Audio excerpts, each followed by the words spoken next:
तो सबसे पहले हमें फॉरएवर की ऑफिशियल साइट पे जाना है। जैसे मैंने उसका शॉर्टकट ले रखा है, तो मैं फॉरएवर की ऑफिशियल साइट को भी ओपन कर रही हूँ। जैसे ही साइट ओपन हो जाएगी आपके सामने ऐसा इंटरफेस आएगा। तो सबसे पहले आपने उन 3 लाइन्स पे क्लिक करना है जो लेफ्ट साइड टॉप में है।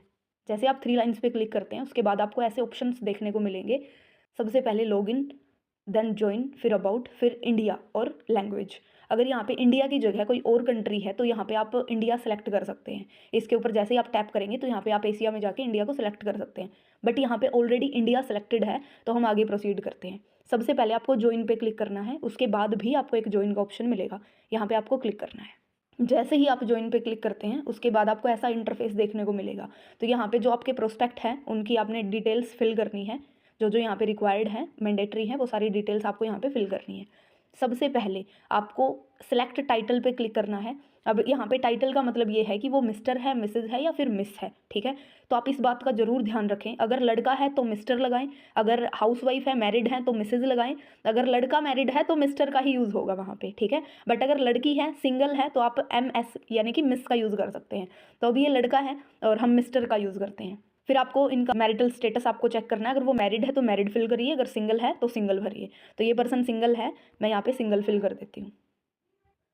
उसके बाद आपसे first name and last name मांगा गया है। अब बहुत सारे पर्सन यहाँ पे गलती क्या करते हैं, फर्स्ट नेम अगर एक ही है, फॉर एग्जाम्पल किसी का नाम है रोहित, ठीक है, और उसके पीछे कोई भी शब्द नहीं है, लाइक कुमार नहीं है, या फिर रोहित सिंह होता है कईयों के नेम के पीछे, या कईयों का सरनेम भी लगा होता है पीछे नेम के, तो अकेला रोहित है तो कई लोग क्या करते हैं अपनी मर्जी से रोहित कुमार डाल देते हैं। तो ऐसी गलती आपने नहीं करनी। अगर उस पर्सन का नेम सिंगल है, फॉर एग्जाम्पल इन पर्सन का नेम है शुभम, तो यहाँ पे मैंने शुभम डाल दिया, ठीक है। अब आप क्या करते हैं, कई बार आप मिस्टेक करते हैं कि आप शुभम कुमार लगा देते हैं। आप ये चेक नहीं करते कि आधार कार्ड के अंदर जो इनके डॉक्यूमेंट्स हैं उनके अंदर ओनली शुभम है, तो आप ये चेक नहीं करते, आप अपनी मर्जी से शुभम कुमार लगा देते हैं, क्योंकि यहाँ पे लास्ट नेम मैंडेटरी है, इसको फिल करना पड़ेगा।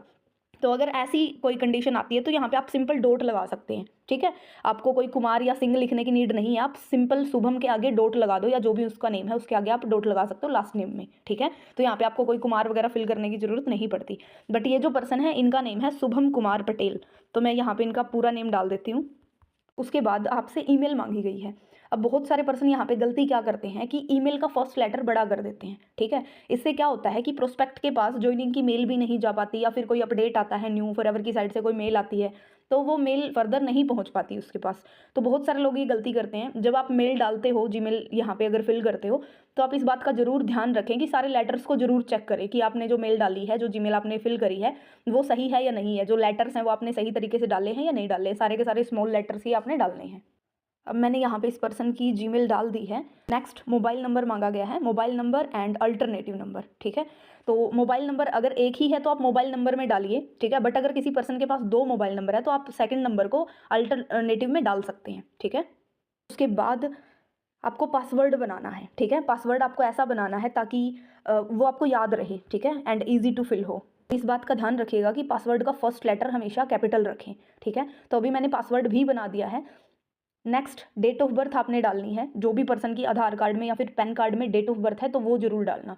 अब एक चीज़ और यहाँ पे आप चेक कर लेना, कई बार ऐसा होता है कि आधार कार्ड में डेट ऑफ बर्थ कुछ और होती है और पैन कार्ड में डेट ऑफ बर्थ कुछ और होती है। तो आप इस बात का भी ध्यान रखना कि दोनों date of birth same same ही हो, अगर अलग अलग है तो आप कोई अदर डॉक्यूमेंट उनका ले सकते हैं।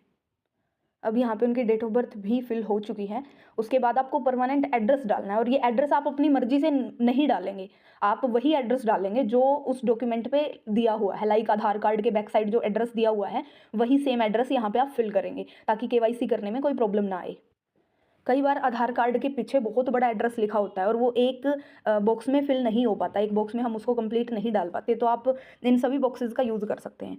और एड्रेस आप सन ऑफ से, जैसे लड़की का होता है तो डॉटर ऑफ उनके पिता का नेम होता है, और जैसे लड़के का है ये तो सन ऑफ है, ठीक है, सन ऑफ चंद्रशेखर। अगर एक लाइन में नहीं आता है, एक बॉक्स में नहीं आता है, तो आप सेकंड का यूज़ कर सकते हैं।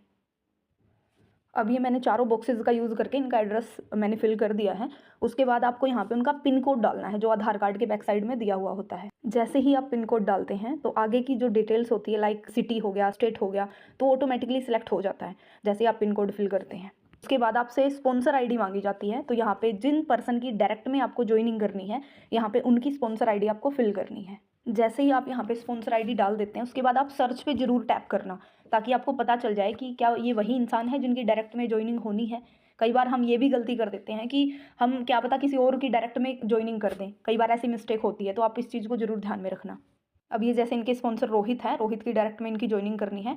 आफ्टर दैट आपको नीचे की तरफ स्क्रॉल करना है, फिर आपको टर्म्स एंड एग्रीमेंट पे क्लिक करना है और यहाँ पे आपको एग्री कर देना और सबमिट करना है। आफ्टर प्रोसेसिंग हमें यहाँ पे आईडी मिल जाती है, न्यू एफबी आईडी बन के यहाँ पे तैयार हो जाती है। तो आप यहाँ पे इसका स्क्रीनशॉट भी ले सकते हैं और इस आईडी को कॉपी ज़रूर कर लीजिएगा यहीं से। इसके बाद आपको तुरंत यहाँ पे केवाईसी भी करनी है। आपको गो टू योर अकाउंट पे क्लिक करना है और जब हमने ये कॉपी करी थी आईडी, तो वो सेम कॉपी करी हुई आईडी को हम वहाँ पे फिल कर देंगे। और जो हमने पासवर्ड अभी रिसेंटली जो बनाया था ज्वाइनिंग करते टाइम, तो वही पासवर्ड हमें यहाँ पे अभी फिल करना है और उसके बाद लॉगिन कर देना है। एंड यहाँ पे प्रोस्पेक्ट की आईडी ओपन हो चुकी है, यहाँ पे उनकी सारी डिटेल्स आपको दिखाई दे रही हैं। तो यहाँ पे केवाईसी का ऑप्शन आ जाता है, जैसे ही आप वहाँ पे लॉगिन करते हैं साइट पे ही ज्वाइनिंग करने के बाद, तो यहाँ पे ऑटोमेटिकली केवाईसी का ऑप्शन आ जाता है, सबमिट योर केवाईसी। तो अभी हमारा जो सेकंड स्टेप है वो है केवाईसी डिटेल्स को सबमिट करना, केवाईसी डॉक्यूमेंट्स को अपलोड करना। तो अभी हम केवाईसी डॉक्यूमेंट अपलोड करना सीखेंगे।